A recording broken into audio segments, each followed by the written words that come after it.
नमस्कार बच्चों, कैसे हैं आप? उम्मीद करते हैं आप सब अच्छे होंगे। बच्चों, आज हम NCERT की कक्षा 6 की पाठ्य पुस्तक हमारे अतीत भाग 1 के अध्याय 4 क्या बताती हैं हमें किताबें और कब्रें के विषय में चर्चा करेंगे।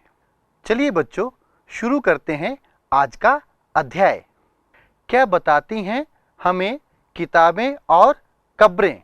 बच्चों, जैसा कि आप जानते हैं, हम टीवी धारावाहिक में रामायण और महाभारत के धारावाहिक देखे होंगे। ये दोनों महाकाव्य हमारे देश से संबंधित हैं, जो कि हमें अतीत में हुई घटनाओं के विषय में जानकारी देते हैं और ये दुनिया के प्राचीनतम ग्रंथ माने जाते हैं। दुनिया के प्राचीनतम ग्रंथ वेद। बच्चों, वेद दुनिया के सबसे प्राचीनतम ग्रंथ माने जाते हैं। अब हम देखते हैं कि वेद कितने हैं। बच्चों, वेद 4 हैं: ऋग्वेद, सामवेद, यजुर्वेद, अथर्ववेद। चलिए हम ऋग्वेद की बात करते हैं। यह सबसे पुराना वेद है। इसकी रचना लगभग 3500 साल पहले हुई। सूक्त। ऋग्वेद में 1000 से ज़्यादा प्रार्थनाएं हैं, जिन्हें सूक्त कहा गया है। सूक्त का मतलब है अच्छी तरह से बोला गया। सूक्त विभिन्न देवी देवताओं की स्तुति में रचे गए हैं। अब बच्चों, जो सबसे पुराना वेद है ऋग्वेद, उसकी रचना में सूक्त लिखे गए हैं और सूक्तों में विभिन्न देवी देवताओं की स्तुति, उनकी महिमा को वर्णन किया गया है। सूक्त में जिन देवी देवताओं की स्तुति की जाती है, उनमें 3 देवता बहुत महत्वपूर्ण हैं। अग्नि, यह आग के देवता हैं। इंद्र, यह युद्ध के देवता हैं। सोम, यह एक पौधा है जिससे एक खास पेय बनाया जाता था। बच्चों, वैदिक प्रार्थनाओं की रचना ऋषियों ने की थी। अधिकांश सूक्तों के रचयिता सीखने और सिखाने वाले पुरुष थे। कुछ प्रार्थनाओं की रचना महिलाओं ने भी की थी, यानी कि जो वैदिक रचनाओं के सीखने और सिखाने वाले ज़्यादातर पुरुष थे, लेकिन कुछ प्रार्थनाओं की रचना महिलाओं के द्वारा भी की गई थी। ऋग्वेद की भाषा प्राक संस्कृत या वैदिक संस्कृत कहलाती है, जो स्कूल में पढ़ी जाने वाली संस्कृत भाषा से थोड़ी भिन्न है। बच्चों, ऋग्वेद जिस भाषा में रचा गया है वह प्राक संस्कृत है, यानी कि वैदिक संस्कृत है, जो वर्तमान में स्कूलों में संस्कृत पढ़ाई जाती है उनसे थोड़ा सा अलग है। आचार्य विद्यार्थियों को इन्हें अक्षरों, शब्दों और वाक्यों में बांटकर सस्वर पाठ द्वारा कंठस्थ करवाते थे। बच्चों, चूंकि उस समय कागज का आविष्कार हुआ नहीं था, लिखने के लिए भी पेन इत्यादि नहीं हुआ करते थे, तो जो आचार्य थे वो अपने विद्यार्थियों को पाठ का सस्वर वाचन करवाते थे और उन्हें कंठस्थ करवाते थे। ऋग्वेद का उच्चारण किया जाता था और श्रवण किया जाता था, इसे पढ़ा नहीं जाता था। बच्चों, आचार्य ऋग्वेद का उच्चारण करते थे और विद्यार्थी उसको ध्यानपूर्वक सुनते थे।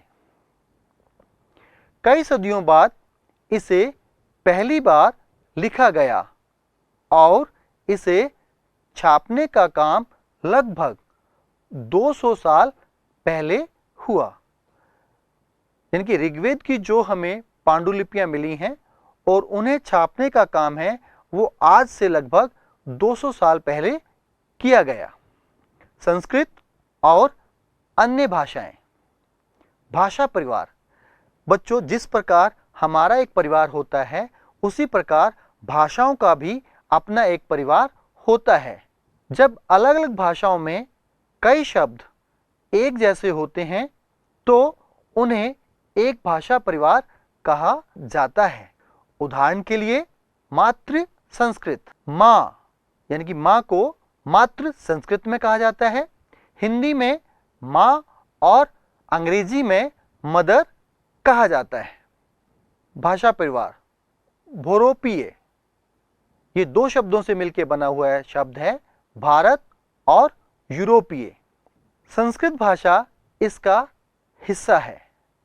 भारत की कई भाषाएं असमिया, गुजराती, हिंदी, कश्मीरी और सिंधी, एशियाई भाषाएं जैसे फारसी तथा यूरोप की बहुत सी भाषाएं जैसे अंग्रेजी, फ्रांसीसी, जर्मन, यूनानी, इतालवी, स्पेनिश आदि इसी परिवार से जुड़ी हुई हैं। तो भोरोपीय भाषा परिवार में भारत की और यूरोप की भाषाओं को मिलाकर के जो परिवार बना है उसे भोरोपीय भाषा परिवार कहा गया है। दूसरा भाषा परिवार तिब्बत बर्मा भाषा परिवार। पूर्वोत्तर प्रदेशों में तिब्बत बर्मा परिवार की भाषाएं बोली जाती हैं। बच्चों, पूर्वोत्तर प्रदेशों में जैसे असम, मणिपुर, मेघालय, नागालैंड, अरुणाचल प्रदेश, त्रिपुरा ये शामिल हैं और इनके साथ पड़ोसी जो देश है वो है बर्मा। तो इनसे मिलकर के जो भाषाओं की उत्पत्ति हुई है वो तिब्बत बर्मा भाषा परिवार के रूप में जानी जाती हैं। अगला भाषा परिवार है द्रविड़ भाषा परिवार। तमिल, तेलुगु, कन्नड़ और मलयालम की भाषाएं इस परिवार में शामिल हैं। अगला भाषा परिवार आता है ऑस्ट्रो एशियाटिक भाषा परिवार। झारखंड और मध्य भारत के कई हिस्सों में बोली जाने वाली भाषाएं इसी भाषा परिवार से जुड़ी हुई हैं। इतिहासकार। बच्चों, जैसे कि हमने पिछले अध्याय में पढ़ा था कि पुरातत्वविद कौन होते हैं। पुरातत्वविद वो लोग हैं जो पुरानी वस्तुओं और औजारों का अध्ययन करते हैं और हमें अतीत की जानकारी देते हैं। इसी प्रकार इतिहासकार पुरातत्ववेदाओं की तरह ही अतीत के बारे में जानकारी इकट्ठी करते हैं। इतिहासकार भौतिक अवशेषों के अलावा लिखित स्रोतों का भी उपयोग करते हैं। इतिहासकार भौतिक अवशेष यानी कि जो पुराने अवशेष मिले हैं उनके साथ साथ जो लिखित स्रोत मिले हैं उनका भी उपयोग हमें अतीत की जानकारी देने के लिए करते हैं। बच्चों, इस चित्र को आप ध्यान से देखिए। यह ऋग्वेद की पांडुलिपि का एक पन्ना है। बच्चों, जैसे कि हम जानते हैं ऋग्वेद सबसे पुराना वेद है। यह पांडुलिपि कश्मीर में पाई गई थी। इसे बुर्ज वृक्ष की छाल पर लिखा गया था क्योंकि उस समय कागज का आविष्कार नहीं हुआ था। लगभग 150 वर्ष पहले ऋग्वेद को सबसे पहली बार छापने के लिए इस पांडुलिपि का उपयोग किया गया था। इसी पांडुलिपि को देखकर अंग्रेजी अनुवाद तैयार हुआ। यह पांडुलिपि पुणे, महाराष्ट्र के एक पुस्तकालय में सुरक्षित है। बच्चों, यदि आपको कभी अपने जीवन में पुणे, महाराष्ट्र जाने का अवसर मिले तो इस पांडुलिपि को आप जरूर देखने की कोशिश करें। इतिहासकार ऋग्वेद का अध्ययन कैसे करते हैं? ऋग्वेद के कुछ सूक्त वार्तालाप के रूप में है, यानी कि बातचीत के रूप में है। विश्वामित्र नामक ऋषि और देवियों के रूप में पूजित दो नदियों व्यास और सतलुज के बीच यह संवाद एक ऐसे ही सूक्त का अंश है। जो चित्र आपको दिखाया है वो दो नदियों वर्तमान में जो हमारे देश में है, व्यास और सतलुज, उन दो नदियों के एक बातचीत का अंश है। इतिहासकार यह बताते हैं कि यह प्रार्थना उस क्षेत्र में रची गई होगी जहां ये नदियां बहती हैं। वे यह भी सुझाते हैं कि जिस समाज में ऋषि रहते थे वहां घोड़ों और गायों को बहुत महत्व दिया जाता था, इसीलिए नदियों की तुलना घोड़ों और गायों से की गई है। ऋग्वेद की प्रार्थनाओं में खासकर सरस्वती, सिंधु और उसकी सहायक नदियों का भी जिक्र है। गंगा और यमुना का उल्लेख सिर्फ एक बार हुआ है। तो बच्चों, इससे हमें यह पता लगता है कि उस समय ऋग्वेद में की गई रचनाओं में नदियों बहुत महत्वपूर्ण था, जैसे कि व्यास, सतलुज, सरस्वती, सिंधु और इनकी जो सहायक नदियां हैं उनका भी जिक्र ऋग्वेद में किया गया है। इसके साथ हमारे वर्तमान में गंगा जो कि पवित्र नदी मानी जाती है और यमुना का भी उल्लेख हुआ है। मवेशी, घोड़े और रथ। बच्चों, अब हम देखते हैं कि मवेशी, घोड़े और रथ इनका इतना ज़्यादा महत्व क्यों था। ऋग्वेद में मवेशियों, बच्चों, खासकर पुत्रों और घोड़ों की प्राप्ति के लिए अनेक प्रार्थनाएं हैं। घोड़ों को लड़ाई में रथ खींचने के काम में लाया जाता था। ये हम सब भली भांति जानते हैं कि लड़ाई में रथों का बहुत महत्व था और इन रथों को खींचने का काम घोड़े किया करते थे। इन लड़ाइयों में मवेशी जीतकर लाए जाते थे। लड़ाइयों में मवेशियों को संपत्ति के रूप में माना जाता था और इनको अपने कब्जे में ले लिया जाता था। अब युद्ध क्यों होते थे? युद्ध के कारण क्या थे? लड़ाइयाँ जमीन के लिए भी लड़ी जाती थी, जहाँ अच्छे चारागाह हों या जहाँ पर जो जैसी जल्दी तैयार हो जाने वाली फसलों को उपजाया जा सकता हो। यह बात वर्तमान में भी लागू होती है। आज भी विश्व में कई देश ज़्यादा से ज़्यादा जमीन को कब्जा करने के लिए दूसरे देशों के साथ लड़ाई लड़ते हैं और अतीत में लड़ाइयाँ चारागाहों पर कब्जा करने के लिए, ताकि मवेशियों को चराने के लिए चारागाह उपलब्ध हो सकें और जो एक अनाज है जिसकी फसल जल्दी तैयार हो जाती है उसको उपजाया जा सके, इसलिए लड़ाइयाँ लड़ी जाती थी। कुछ लड़ाइयाँ पानी के स्रोतों और लोगों को बंदी बनाने के लिए भी लड़ी जाती थी। यानी कि लड़ाइयों का दूसरा जो महत्वपूर्ण कारण है वो है पानी के स्रोतों पर कब्जा करना, ताकि जीवन में पानी बहुत महत्वपूर्ण है और उसका उपलब्ध होना बहुत ज़रूरी है।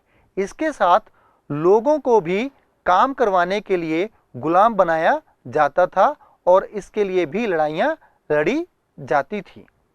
युद्ध में जीता गया धन। जब लड़ाइयाँ होती थी तो लड़ाइयों में धन को भी जीता जाता था, जमीन को भी जीता जाता था, लोगों को भी बंदी बना लिया जाता था और धन का कुछ भाग सरदार रख लेते थे तथा कुछ हिस्सा पुरोहित को दिया जाता था। शेष धन आम लोगों में बांट दिया जाता था। यानी कि युद्ध में जितना भी धन जीता गया है उसका कुछ भाग सरदार यानी कि प्रमुख व्यक्ति अपने पास रखते थे तथा कुछ हिस्सा पुरोहित जो कि धार्मिक कार्यकलाप करते थे उनको दिया जाता था और शेष जो बचे हुए धन को आम जनता में, आम लोगों में बांट दिया जाता था।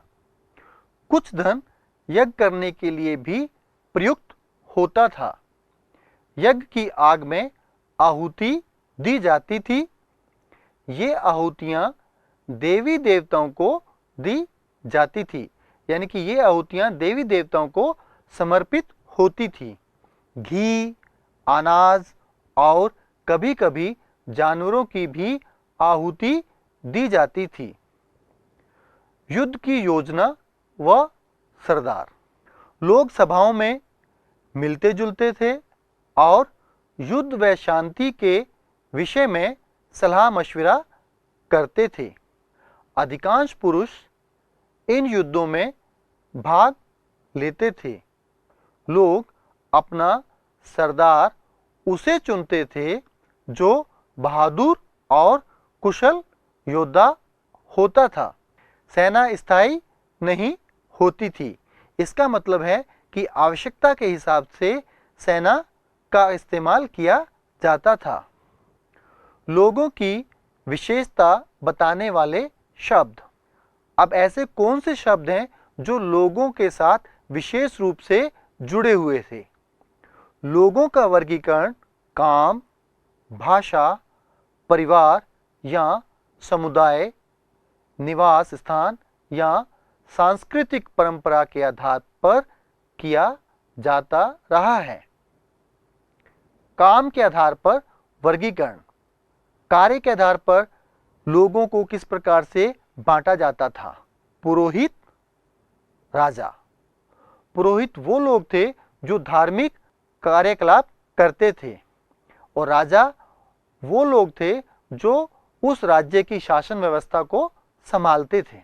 पुरोहित पुरोहित जिन्हें कभी कभी ब्राह्मण कहा जाता था, तरह तरह के यज्ञ और अनुष्ठान करते थे।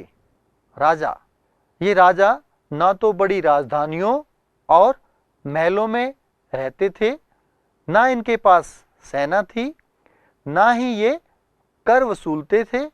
राजा की मृत्यु के बाद उसका बेटा अपने आप ही शासक नहीं बनता था। बच्चों, जैसे कि हम मध्यकाल में देखते हैं कि एक राजा की मृत्यु होने के बाद गद्दी पर उसका ज्येष्ठ पुत्र या जो उपयुक्त पुत्र होता है उसको बैठा दिया जाता था। लेकिन ऋग्वेद काल में यह सब परंपरा नहीं थी। उस समय के राजा ना तो स्थायी रूप से सेना रखते थे, ना ही वो जनता से कर वसूलते थे और ना ही अपने बेटे को अपना उत्तराधिकारी घोषित करते थे। समुदाय के आधार पर वर्गीकरण। जन, जन जिसका प्रयोग हिंदी व अन्य भाषाओं में आज भी होता है। और दूसरा था विश्व, जिसे वैश्य शब्द निकला है। ऋग्वेद में विश्व और जनों के नाम मिलते हैं, इसलिए हमें पुरुजन या विश्व, भरतजन या विश्व, यदुजन या विश्व जैसे कई उल्लेख मिलते हैं। आर्य, जिन लोगों ने प्रार्थनाओं की रचना की वे खुद को आर्य कहते थे तथा अपने विरोधियों को दास या दस्यु कहते थे। यानी कि प्रार्थनाओं की रचना करने वाले जो लोग थे वो अपने आप को आर्य समझते थे तथा जो उनका विरोध करते थे या जो उनके विपक्ष में थे, जो उनके विरोधी थे, उनको वो लोग दास या दस्यु कहा करते थे। बच्चों, अब हम बात करते हैं दास या दस्यु कौन थे। दस्यु वे लोग थे जो यज्ञ नहीं करते थे और शायद दूसरी भाषाएं बोलते थे। बाद में दास, दास का स्त्रीलिंग दासी होता है, शब्द का मतलब गुलाम हो गया। यानी कि जिन लोगों को बंदी बना करके रखा जाता था और काम करवाया जाता था वो दास कहलाए। दास वे स्त्री और पुरुष होते थे जिन्हें युद्ध में बंदी बनाया जाता था। उन्हें उनके मालिक की जायदाद माना जाता था। जो भी काम मालिक चाहते थे उन्हें वह सब करना पड़ता था। इसका मतलब है कि दास अपने मालिक की एक संपत्ति की तरह इस्तेमाल किए जाते थे। खामोश प्रहरी, कहानी महापाषाणों की। बच्चों, अतीत का अध्ययन करने के लिए महापाषाणों का बहुत ही ज़्यादा महत्व है। अब ये महापाषाण क्या चीज़ है और ये हमारे लिए एक मूक पहरेदारों के रूप में कार्य करते हैं। शिलाखंड, महापाषाण, महा का मतलब होता है बड़ा और पाषाण का मतलब होता है पत्थर। जो शिलाखंड बड़े पत्थर हैं वो महापाषाण के नाम से जाने जाते हैं। पत्थर दफन करने की जगह पर बड़े करीने से लगाए जाते थे, यानी कि जब लोग की मृत्यु हो जाती थी, उनको दफनाया जाता था, तो उनकी कब्र में पत्थर बड़े ही सलीके के साथ, बड़े ही व्यवस्थित ढंग से लगाए जाते थे। महापाषाण कब्रें बनाने की प्रथा लगभग 3000 साल पहले शुरू हुई। यह प्रथा दक्कन, दक्षिण भारत, उत्तर पूर्वी भारत और कश्मीर में प्रचलित थी। बच्चों, इस चित्र को ध्यानपूर्वक देखिए और समझने की कोशिश कीजिए कि किस प्रकार पत्थरों को दफन करने वाली जगह पर बड़े ही व्यवस्थित ढंग से लगाया गया था। महापाषाण को ताबूत, शवादान कहा जाता था और इसे सिस्ट भी कहा जाता था। सिस्ट में एक पोर्ट होल का मतलब होता है बड़ा सुराख है, जो शायद पत्थरों से बने हुए कमरे में जाने का रास्ता था। आप ध्यानपूर्वक इस चित्र में उसको ढूंढ सकते हैं। कुछ महापाषाण जमीन के ऊपर ही दिख जाते हैं, कुछ महापाषाण जमीन के भीतर भी होते हैं। कई बार पुरातत्वविदों को गोलाकार सजाए हुए पत्थर मिलते हैं। कई बार अकेला खड़ा हुआ पत्थर मिलता है। ये एक ही मात्र प्रमाण है जो जमीन के नीचे कब्रों को दर्शाते हैं। मृतकों को खास किस्म की मिट्टी के बर्तनों के साथ दफनाया जाता था, जिन्हें काले लाल मिट्टी के बर्तनों के नाम से जाना जाता था, यानी कि ब्लैक एंड रेड वेयर। इसके साथ ही मृतकों के साथ लोहे के औजार और हथियार, घोड़ों के कंकाल और सामान तथा पत्थर और सोने के गहने भी मिले हैं। अब बच्चों, इस चित्र को ध्यान से देखिए। महापाषाण कब्रों से मिले लोहे के सामान। यह चित्र घोड़े के लिए इस्तेमाल किए जाने वाला कोई वस्तु है। कुल्हाड़ियाँ। बच्चों, इस चित्र को ध्यान से देखिए और उस समय जो कुल्हाड़ियाँ प्रयोग में ली जाती थी उसका चित्र हमें दिखाई दे रहा है और हमें यह भी पता चलता है कि उस समय इस प्रकार की कुल्हाड़ियों का प्रयोग किया जाता था। कटार। आप इस चित्र में उस समय काम में ली जाने वाली कटार को देख पा रहे हैं और किस प्रकार से आप देखिए कि उस समय भी कटार को कितने अच्छी तरह से बनाया गया था। चलिए बच्चों, अब हम देखते हैं कि लोगों की सामाजिक असमानताओं के बारे में पता करना। दफनाए गए लोगों की सामाजिक स्थिति में भिन्नता दिखाई देती है, यानी कि जो लोग, जो कब्रें हैं, उनसे हमें उनके सामाजिक स्तर का पता लगता है। ऐसा माना गया है कि कंकाल के साथ पाई गई चीजें मरे हुए व्यक्ति की ही रही होंगी। ब्रह्मगिरी में एक व्यक्ति की कब्र में 33 सोने के मनके और शंख पाए गए हैं। इनकी ब्रह्मगिरी में एक कब्र मिली जिसमें एक व्यक्ति की कब्र से 33 सोने के मनके और शंख पाए गए। दूसरे कंकालों के पास सिर्फ कुछ मिट्टी के बर्तन ही पाए गए।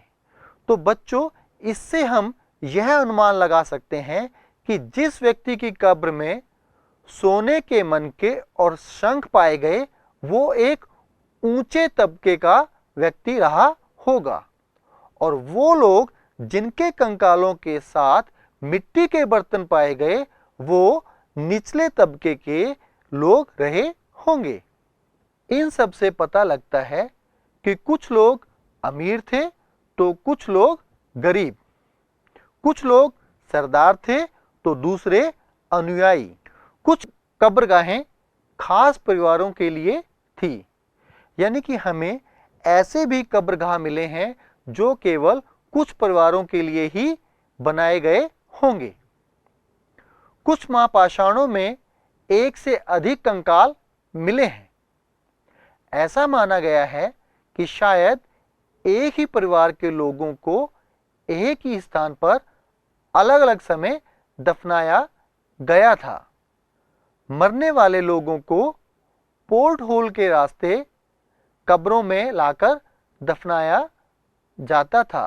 महापाषाणों पर गोलाकार लगाए गए पत्थर या चट्टान चिन्हों का काम करते थे, यानी कि जो पत्थर लगाए जाते थे, जहाँ जो चट्टान रखी जाती थी, उससे पता लगा लिया जाता था कि जो ये कब्रगाह है किस परिवार से संबंधित हैं, जहाँ लोग आवश्यकता अनुसार शवों को दफनाने दोबारा आ सकते थे। बच्चों, इस मानचित्र को ध्यानपूर्वक देखिए और जिस स्थान पर लाल स्याही से सही का निशान लगाया गया है उसे पढ़ने का प्रयत्न कीजिए। बच्चों, ये जगह इनाम गांव है। इनाम गांव के एक विशिष्ट व्यक्ति की कब्र। इनाम गांव भीमा की सहायक नदी घोड़ के किनारे एक जगह है। यहाँ पर 3600 से 2700 साल पहले लोग रहते थे, यानी कि इनाम गांव में आज से 3600 से 2700 वर्ष पूर्व लोगों का बसावट थी, यानी कि लोग आबाद थे। यहाँ वयस्क लोगों को प्राय गड्ढे में सीधा लिटाकर दफनाया जाता था। उनका सिर उत्तर की ओर होता था और कई बार उन्हें घर के अंदर ही दफनाया जाता था। ऐसे बर्तन जिनमें शायद खाना और पानी हो, दफनाए गए शव के पास रख दिए जाते थे, और इसके पीछे यह धारणा थी कि मृत व्यक्ति को उसके अगले जन्म में भी ये सब चीजें उपलब्ध हों। इनाम गांव में एक आदमी को 5 कमरों वाले मकान के आंगन में 4 पैरों वाले मिट्टी के एक बड़े से संदूक में दफनाया गया था। यह घर गांव के सबसे बड़े घरों में एक था। इस घर में एक अनाज का गोदाम भी था। शव के पैर मुड़े हुए थे। तो बच्चों, इस सब वर्णन से हमें यह पता लगता है कि यह जो कब्र है किसी विशिष्ट व्यक्ति की रही होगी, क्योंकि उसका मकान भी काफी बड़ा था और उसके घर में अनाज को रखने के लिए गोदाम भी था। कंकालों का अध्ययन। छोटे आकार के आधार पर एक बच्चे के कंकाल को आसानी से पहचाना जा सकता है।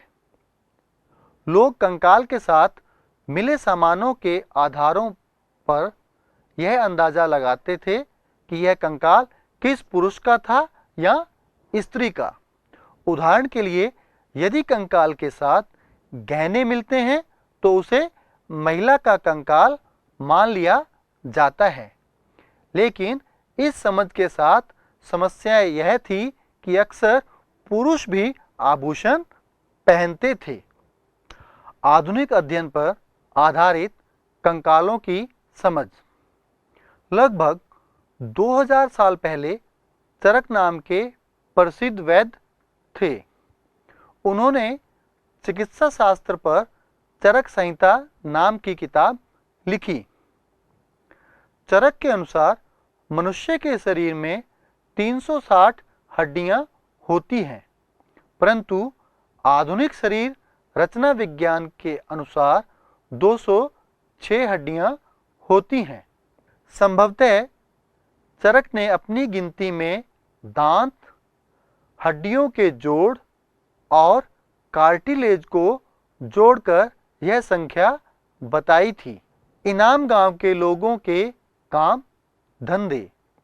इनाम गांव में पुरातत्वविदों को गेहूं, जौ, चावल, दाल, बाजरा, मटर और तिल के बीज मिले हैं। इसका मतलब हुआ कि इनाम गांव के लोग कृषि कार्य करते थे। कई जानवरों की हड्डियां भी मिली हैं। हड्डियों पर काटने के निशान से ऐसा लगता है लोग इन्हें खाते होंगे, यानी कि इनाम गांव के लोग मांसाहारी भी थे।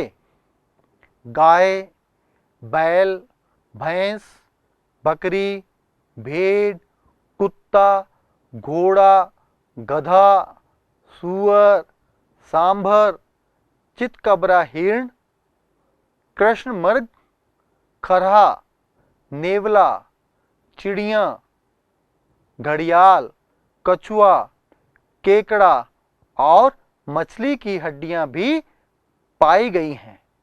इनाम गांव में इतने बड़े पैमाने पर पशुओं के और पक्षियों की हड्डियां पाई गई हैं। ऐसे साक्ष्य मिले हैं कि बेर, आंवला, जामुन, खजूर और कई तरह की रस भरियां एकत्रित की जाती थी, यानी कि इन्हें जंगलों से इकट्ठा किया जाता था और अपने खाने में इस्तेमाल किया जाता था।